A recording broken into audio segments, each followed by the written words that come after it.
السلام علیکم ورحمۃ اللہ وبرکاتہ. کیا حال ہے سب کا؟ الحمدللہ.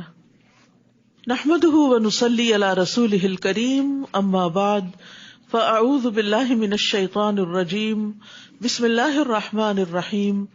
رب اشرح لی صدری ویسر لی امری واحلل عقدۃ من لسانی یفقہوا قولی. قرآن مجید زندہ دل انسان کے لیے ایک نصیحت ہے. اللہ سبحانہ تعالیٰ فرماتے ہیں ان هو الا ذکر وقرآن مبین لینذر من کان حیا. وہ تو سراسر نصیحت اور واضح قرآن کے سوا کچھ نہیں تاکہ اسے ڈرائے جو زندہ ہو. یعنی یہ زندہ لوگوں کے لیے آیا ہے اور زندہ لوگوں کے لیے کتاب ہدایت ہے. ابن قیم کہتے ہیں لوگوں کی 3 قسمیں ہیں. ایک وہ شخص جس کا دل مر چکا ہے. یہ وہ شخص ہے کہ اس کا کوئی دل ہی نہیں. اس آدمی کے حق میں کوئی آیت نصیحت نہیں بنتی. وہ آیات سنتا ہے، پڑھتا ہے، اس کو کوئی فائدہ نہیں ہوتا. جیسے مرے ہوئے انسان کے سر پہ چیخیں چلائے روئیں، اس کو کوئی پتہ نہیں ہوتا. نمبر 2، دوسرا وہ شخص جس کا دل زندہ اور اہلیت رکھنے والا ہوتا ہے لیکن وہ تلاوت والی آیات کو کان لگا کے نہیں سنتا، غفلت سے سنتا ہے، جن کے ذریعے اللہ ان نشانیوں کے بارے میں خبر دے رہے ہیں جو دکھائی دینے والی ہیں. یا تو وہ آیات اس تک پہنچی نہیں، یا یہ کہ اس تک پہنچی ہیں لیکن اس کا دل ان آیات سے ہٹ کر کسی اور چیز میں مشغول تھا. بیٹھا قرآن کی مجلس میں تھا لیکن سوچ کچھ اور رہا تھا اور توجہ اور چیزوں کی طرف تھی. اس کا دل غیر حاضر ہے، اسے بھی نصیحت حاصل نہیں ہوتی حالانکہ اس میں اہلیت ہے اور اس کا دل موجود ہے. تیسرا وہ آدمی ہے جس کا دل بھی زندہ ہے اور وہ اہلیت بھی رکھتا ہے، جس پر آیات کی جب تلاوت کی جاتی ہے وہ اپنا کان لگاتا ہے، اپنے کانوں کو اس کی طرف ڈال دیتا ہے، اپنے دل کو حاضر کرتا ہے اور جو کچھ وہ سن رہا ہے اس کے فہم کے علاوہ وہ اپنے دل کو کہیں اور مشغول نہیں کرتا. اس کا دل بھی حاضر ہے، کان بھی لگائے ہوئے ہے.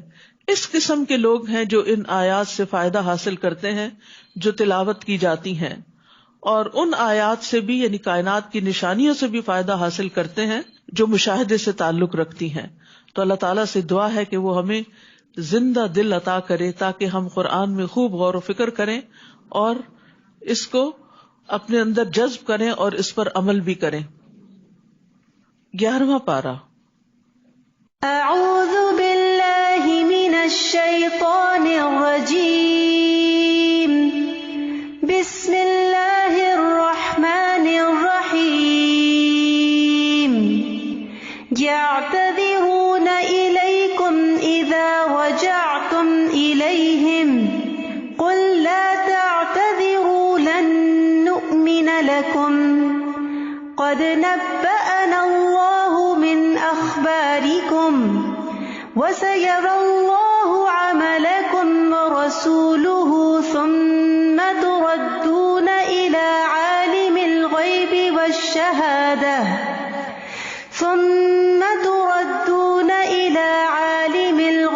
وَالشَّهَادَةِ فَيُنَبِّئُكُم بِمَا كُنتُمْ تَعْمَلُونَ. شروع کرتی ہوں اللہ کے نام سے جو بے انتہا مہربان نہایت رحم فرمانے والا ہے.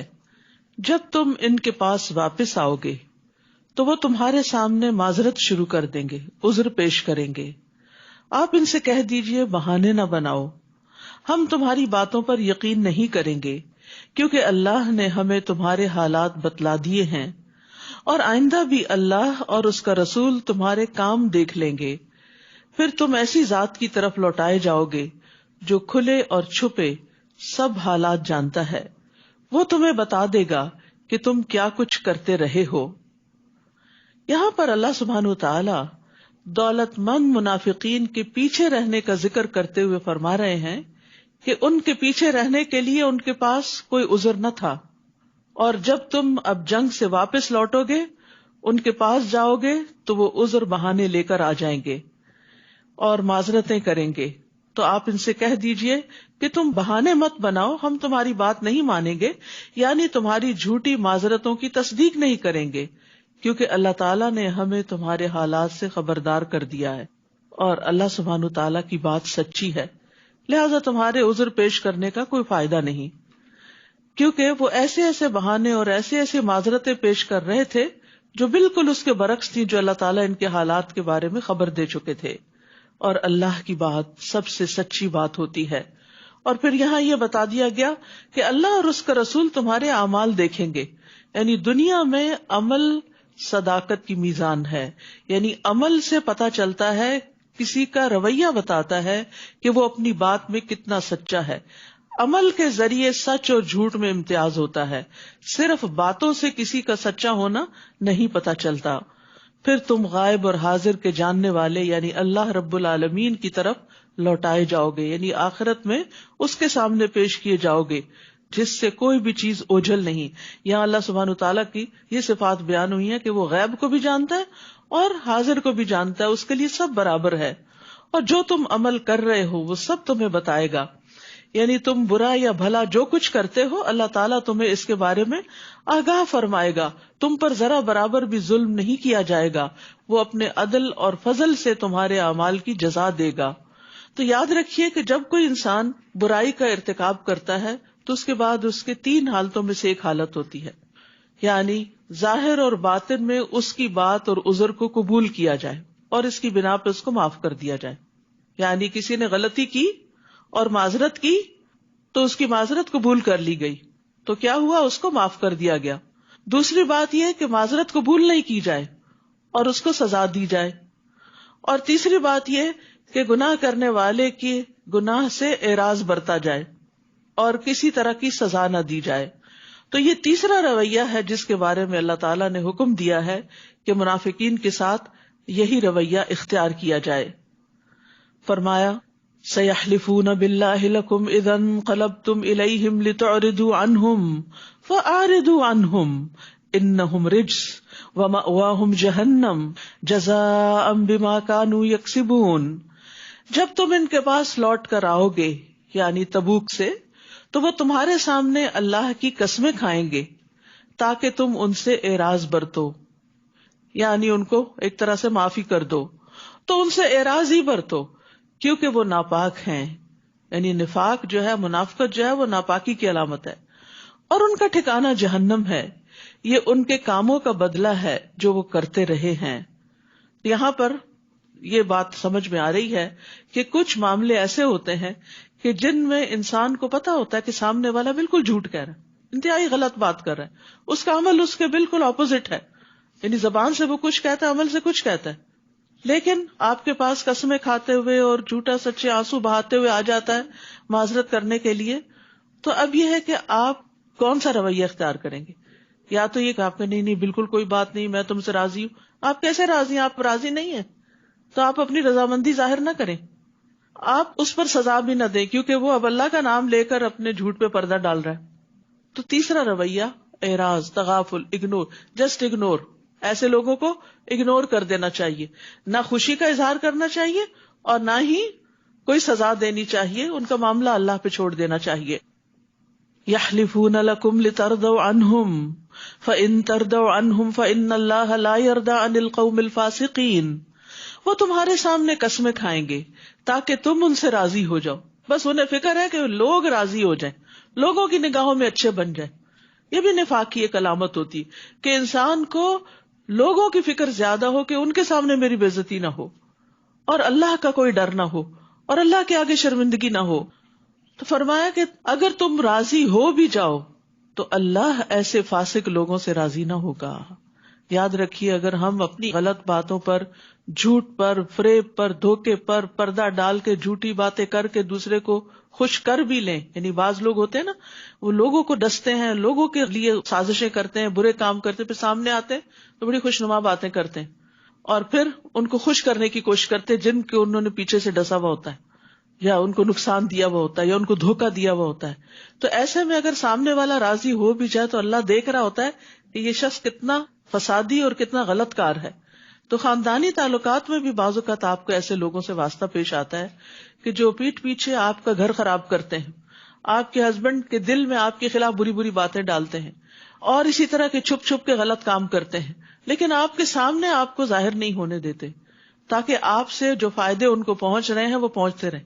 یعنی فائدے بھی اٹھاتے ہیں آپ سے اور دھوکہ بھی دیتے ہیں آپ کو، اور آپ کو پتہ بھی ہوتا ہے. تو ایسے لوگوں سے اعراض برتنا چاہیے، اور انہیں یہ یاد رکھنا چاہیے کہ بندوں نے اگر کوئی سزا نہیں دی اور برا بھلا نہیں کہا یا کوئی دنیا میں اس کے کانسیکوینسز نہیں آئے، لیکن اللہ کے حضور جب حاضر ہونا ہے تو پھر خوب شامت آئے گی. اللہ ایسے فاسق لوگوں سے راضی نہ ہوگا. تو انسان کو اللہ کی خوشنودی کو بندوں کی خوشنودی پر مقدم رکھنا چاہیے. یعنی ہمیشہ یہ دیکھنا چاہیے کہ کیا میرا رب بھی میرے اس طرز عمل سے راضی ہے یا نہیں، کیونکہ لوگوں کے برعکس اگر اللہ کو راضی کرے انسان تو اللہ سبحانہ وتعالیٰ اس کی دنیا کے حالات بھی درست کر دے گا اور آخرت کے بھی. ایک روایت میں آتا ہے کہ معاویہ رضی اللہ عنہ نے ام المومنین عائشہ رضی اللہ عنہ کو لکھا کہ مجھے ایک خط لکھیے جس میں میرے لیے نصیحتیں ہوں، آپ مجھے نصیحت کیجیے لیکن زیادہ نہ ہوں. اور یہ بھی بڑی حکمت کی بات ہے کہ تھوڑی بات زیادہ یاد رہتی ہے. تو حضرت عائشہ رضی اللہ عنہا نے حضرت معاویہ کو لکھا، سلام علیک اما بعد، میں نے رسول اللہ صلی اللہ علیہ وسلم کو فرماتے ہوئے سنا کہ جو شخص اللہ کی رضا لوگوں کو ناراض کر کے تلاش کرے گا تو لوگوں سے پہنچنے والی تکلیف کے سلسلے میں اللہ اس کے لیے کافی ہوگا. یعنی اگر لوگ ناراض بھی ہو گئے لیکن اللہ کی رضا اس کے سامنے ہے کہ میں یہاں اگر جھوٹ بولوں تو اللہ تعالیٰ ناراض ہوگا، مجھے سچی بات ہی کرنی ہے، تو جو لوگ ناراض ہوں گے کچھ دن بعد راضی بھی ہو جائیں گے، اللہ ان کے لیے کافی ہو جائے گا. اور جو شخص لوگوں کی رضامندی کو یعنی لوگوں کو راضی کرنے کو اللہ کے غصے میں تلاش کرے گا، اللہ اسے لوگوں کے سپرد کر دے گا. والسلام علیکم. بس اتنی سی نصیحت کی. تو مقصد کیا تھا کہ ہر حال میں اللہ کو راضی رکھنے کی فکر کرو. اس آیت سے یہ بھی پتہ چلتا ہے کہ اللہ فاسق لوگوں سے راضی نہیں ہوتا، فاسق لوگوں سے راضی نہیں ہوتا. یعنی اگر ہم یہ چاہتے ہیں سچے دل سے کہ اللہ تعالیٰ ہم سے راضی ہو جائے تو پھر ہمیں وہ کام کرنے چاہیے جس سے اللہ راضی ہو، جس سے اللہ محبت کرے. الاعراب اشد کفرا و نفاقا، دیہاتی عرب کفر اور نفاق میں زیادہ سخت ہیں، اور ان میں یہ امکان زیادہ ہے کہ وہ اس دین کی حدود کو نہ سمجھ سکیں جو اللہ نے اپنے رسول پر نازل کی ہیں، اور اللہ سب کچھ جاننے والا اور حکمت والا ہے. تو یاد رکھیے کہ دیہاتوں میں رہنے والوں کے پاس علم حاصل کرنے کے ذرائع کم ہوتے ہیں، علم کی مجالس کم ہوتی ہیں، اور ویسے بھی ان کا طرز زندگی کچھ رف اینڈ ٹف ہوتا ہے جس کی وجہ سے ان کے مزاج کے اندر بھی سختی ہوتی ہے، اور پھر قرآن و سنت کا علم نہ ہونے کی وجہ سے بھی ایک سختی آ جاتی ہے. تو اس لیے یہاں پر بہت اہم نقطہ پتہ چلتا ہے کہ انسان جہالت دور کرنے کے لیے علم حاصل کرے تاکہ اس کے دل کی سختی بھی جائے، اس کے رویے اور اخلاق کی سختی بھی ختم ہو. کیونکہ آپ نے دیکھا ہوگا کہ چاہے کوئی دنیا کا علم بھی حاصل کیے ہوئے ہو، جو سمجھدار پڑھا لکھا انسان ہوتا ہے اس کے اندر ایک خاص قسم کی ہمبلنس اور ایک عاجزی ہوتی ہے. اس کے برعکس وہ شخص جو ان پڑھ ہوتا ہے اس کے اندر ایک کھردرا پن ہوتا ہے.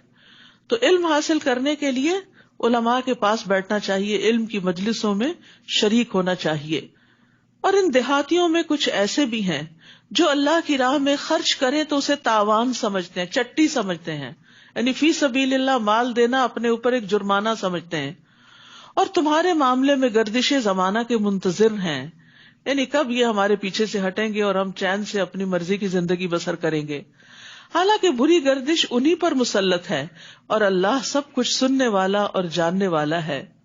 اور کچھ اعرابی ایسے بھی ہیں جو اللہ اور آخرت کے دن پر ایمان رکھتے ہیں، یعنی رہتے وہ دیہاتوں میں ہیں لیکن اس کے باوجود جب ان تک علم کی روشنی پہنچی، ایمان پہنچا تو انہوں نے اس کو کھلے دل سے قبول کیا، اور جو کچھ خرچ کرتے ہیں اسے قرب الہی اور دعائے رسول کا ذریعہ سمجھتے ہیں، کیونکہ آپ صلی اللہ علیہ وسلم صدقہ کرنے والوں کو دعا دیا کرتے تھے.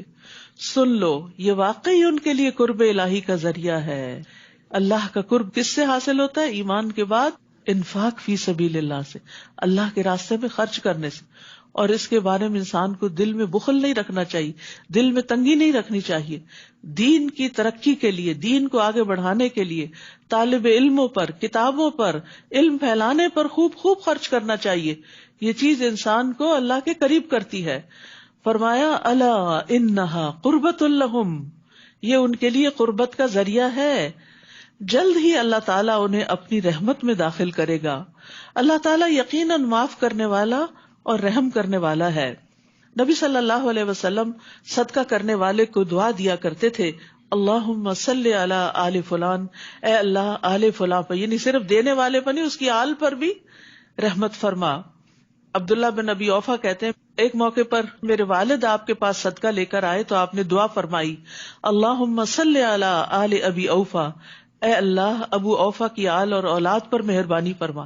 یعنی صدقے کے جو اثرات ہیں صرف صدقہ کرنے والے پر نہیں ہوتے, اس کی نسلوں میں بھی خیر پہنچتی ہے. یعنی اس سے آپ کے بچوں کی بھی حفاظت ہوتی ہے اور ان کے آگے نسلوں کی بھی. تو یہ اللہ تعالیٰ کے قرب کا ذریعہ ہوتا ہے. اور پھر یہ ہے کہ برکت کی دعا بھی دینی چاہیے کہ اللہ تعالیٰ تمہارے مال میں برکت دے. وائل بن حجر کہتے ہیں کہ نبی صلی اللہ علیہ وسلم نے ایک شخص کو زکوٰۃ وصول کرنے کے لیے بھیجا. وہ ایک شخص کے پاس آیا تو اس نے ایک کمزور سا اونٹ کا بچہ دے دیا, یہ لے جاؤ زکوٰۃ میں. تو نبی صلی اللہ علیہ وسلم نے فرمایا, ہم نے اللہ اور اس کے رسول کی طرف سے ایک شخص کو صدقہ وصول کرنے کے لیے روانہ کیا, لیکن اس شخص نے یہ کمزور سا اونٹ کا بچہ دیا ہے. اللہم لا تبارک فیہ ولا فی ابلہ, اللہ اس میں اور اس کے اونٹوں میں برکت نہ فرمانا. یعنی اللہ کے راستے میں دیا اور گھٹیا چیز دی ہے اور کمتر چیز دی ہے. آپ کی یہ بات اس شخص کو پہنچ گئی کہ آپ کے بارے میں نبی صلی اللہ علیہ وسلم یہ فرما رہے ہیں, اور یہ دراصل سب کو سکھانا تھا. اس لیے تو وہ ایک خوبصورت اونٹنی لے کر آ گیا اور عرض کرنے لگا, میں اللہ عز و جل اور اس کے نبی کے سامنے توبہ کرتا ہوں اور معافی مانگتا ہوں. تو نبی صلی اللہ علیہ وسلم نے فرمایا, اللہم بارک فیہ وفی ابلہ, اللہ اس میں اور اس کے اونٹوں میں برکت پیدا کر دے. یعنی آپ صلی اللہ علیہ وسلم بھی اس سے پھر راضی ہو گئے, کیونکہ آپ اسے اپنی ذات کے لیے کچھ وصول نہیں کر رہے تھے, اللہ کے دین کے لیے کر رہے تھے. تو عام طور پر کیا ہوتا ہے کہ جب ہم صدقہ کرتے ہیں تو اپنی پسندیدہ چیزیں اپنے پاس اور جو نئی ضرورت وہ صرف صدقہ کرتے ہیں. ٹھیک ہے, بعض اوقات ایکسٹرا چیزیں میں انسان نکال لیتا ہے کہ وہ کسی اور کی ضرورت ہوتی, مگر لن تنالوا البر حتی تنفقوا مما تحبون, کہ تم نیکی کو نہیں پہنچ سکتے, نیک نہیں بن سکتے یہاں تک کہ وہ خرچ نہ کرو جس سے تم محبت کرتے ہو.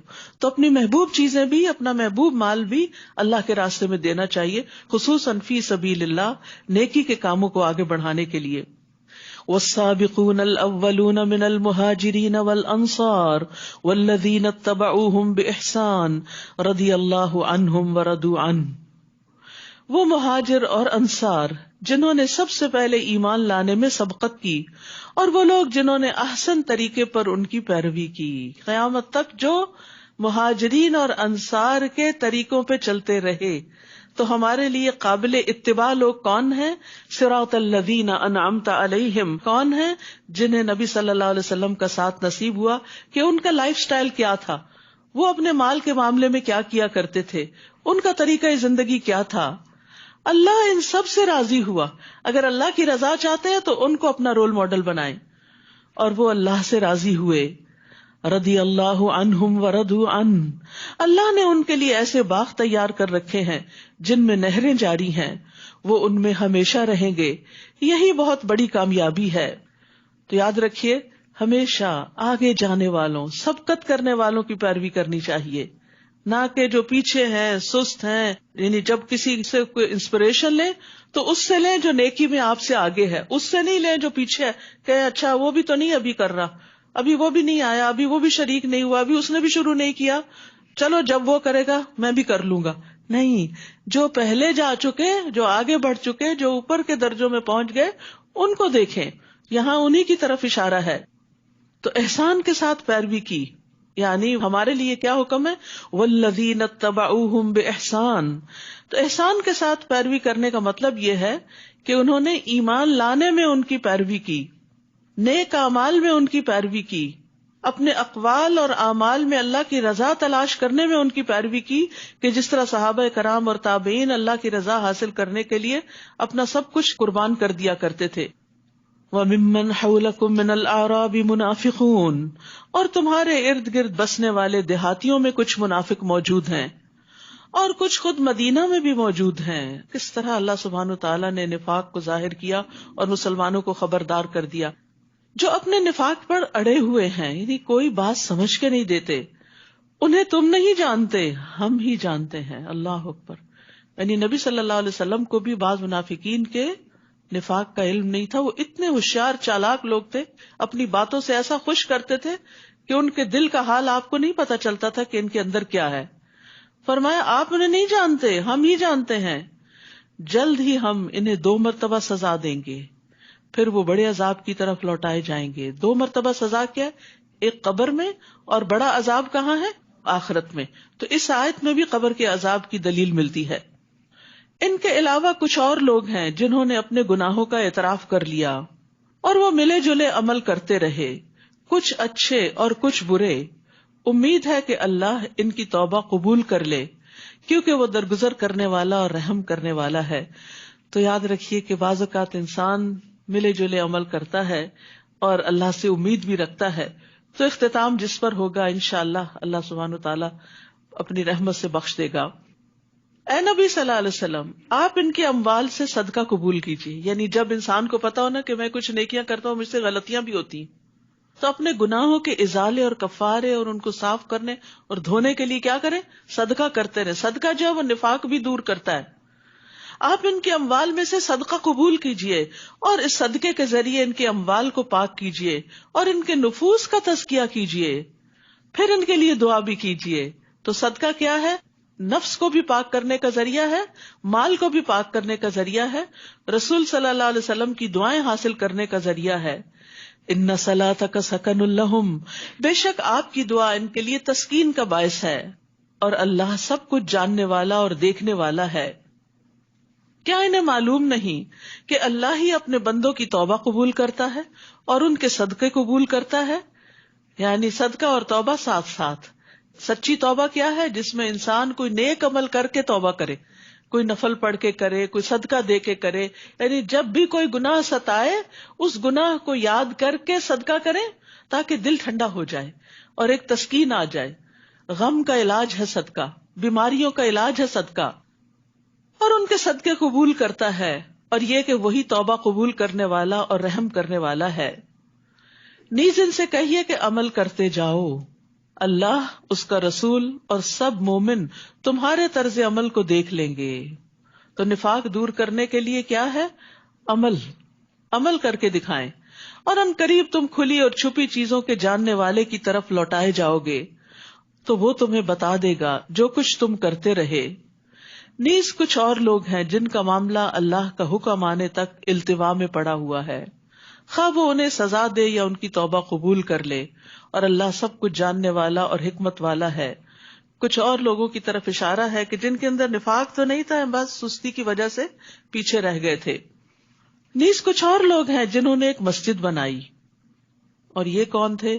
یہ منافقین تھے جنہوں نے قباء کے علاقے میں مسجد قباء کے پیرالل ایک اور مسجد بنا لی جس کو مسجد زرار کہا گیا, اس لیے کہ وہ دعوت حق کو نقصان پہنچائیں. یعنی تفرقہ بازی جو ہے وہ اسلام کے کاز کو نقصان دیتی ہے, کفر پھیلائیں. یعنی اس مسجد کے بنانے کا مقصد اسلام کی تبلیغ نہیں, اسلام کا فائدہ نہیں, بلکہ اس سے اسلام کی بجائے الٹا کفر کو فائدہ ہوگا. مومنوں میں تفرقہ ڈالیں, اور یہ مسجد ایسے لوگوں کو کمین گاہ کا کام دے, چھپنے کا کام دے, جو اس سے پیشتر اللہ اور اس کے رسول سے برسر پیکار رہے ہیں.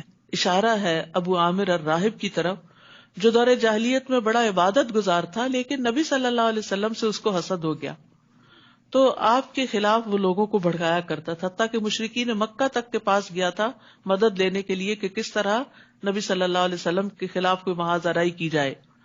اور پھر جب وہاں سے کچھ نہیں بنا تو قیصر روم کی طرف گیا اور راستے میں ہی مارا گیا.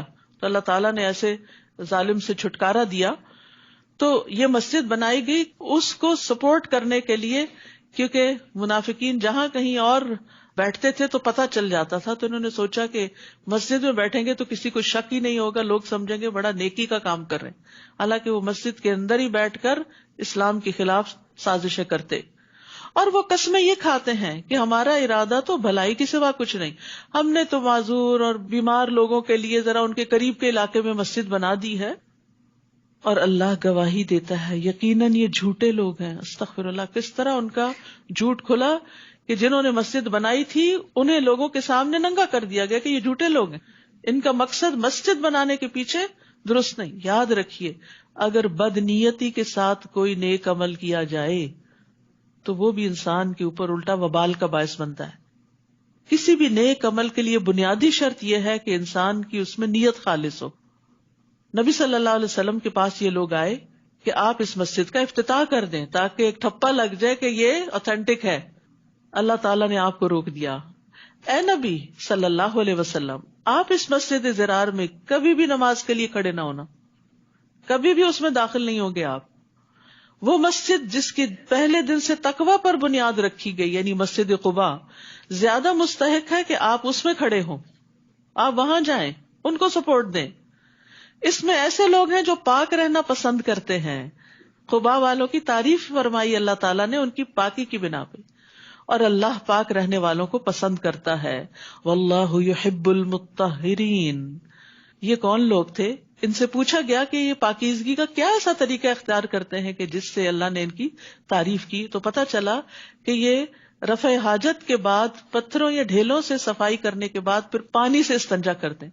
تو یاد رکھیے صرف ٹیشو پیپر کافی نہیں ہوتا، پانی سے دھونے سے ہی صحیح صفائی ہوتی ہے، اور اسی صفائی اور طہارت کی وجہ سے اللہ تعالیٰ پاک رہنے والوں سے محبت کرتا ہے. تو اپنی جسمانی صفائی کا بھی انسان کو خوب خیال رکھنا چاہیے تاکہ فرشتے بھی نفرت نہ کریں، انسانوں کو بھی اذیت نہ ہو، اور اللہ کی محبت بھی حاصل ہو. تو صفائی اور ستھرائی اختیار کرنے والوں سے اللہ کی محبت کا وعدہ ہے. اور صاف رہنا جو ہے یہ فطرت کے اعمال میں سے ہے. ابو ہریرہ سے روایت ہے کہ 5 چیزیں فطری ہیں: ختنہ کرنا سرکمسیژن، زیر ناف بال صاف کرنا یعنی انڈر لیگز، بغل کے بال اکھاڑنا، ناخن تراشنا، اور مونچھوں کا کتروانا. یعنی یہ ساری صفائی کی علامتیں ہیں. ان سب چیزوں کا اہتمام کرنا چاہیے، اور خاص طور پر جمعہ کے دن. حتیٰ کہ رات کو جب انسان سوتا ہے اور وضو کر کے سوتا ہے تو اس کی بھی بڑی فضیلت ہے. حالانکہ نیند تو وضو توڑ ہی دیتی ہے، لیکن پاکیزگی کی حالت میں انسان سوئے تو اس کا فائدہ کیا ہے؟ فرمایا جو آدمی باوضو رات گزارتا ہے ایک فرشتہ اس کی چادر میں رات گزارتا ہے. جب بھی وہ بندہ رات کی کسی گھڑی میں جاگتا ہے تو فرشتہ کہتا ہے اے اللہ اپنے اس بندے کو بخش دے کیونکہ اس نے باوضو حالت میں رات گزاری. یعنی بے شک بعد میں ٹوٹ جائے لیکن ابتدا میں آغاز میں جو وضو کیا اس سے دعائیں ملتی ہیں.